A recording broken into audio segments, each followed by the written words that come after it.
Assembly ముందు అమరవీరుల స్తూపం ఏదైతే ఉందో ఆ స్తూపమే కాంగ్రెస్ జరిపిన దమనకాండకు గుర్తుగా అసెంబ్లీ ముందు అమరవీరుల స్తూపం ఉంది.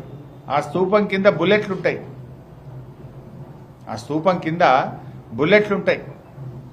1969 ఉద్యమంలో 369 మందిని కాంగ్రెస్ పార్టీ కాల్చి చంపితే ఆ కాంగ్రెస్ యొక్క దమనకాండ, కాంగ్రెస్ పొట్టన పెట్టుకున్న 369 మందికి సూచికగానే ఇవాళ అసెంబ్లీ ముందు అమరవీరుల స్తూపం ఉన్నది. జై తెలంగాణ అన్న పాపానికి, నేరానికి, అదొక నేరం కింద 369 మందిని కాల్చి చంపింది కాంగ్రెస్ పార్టీ కాదా?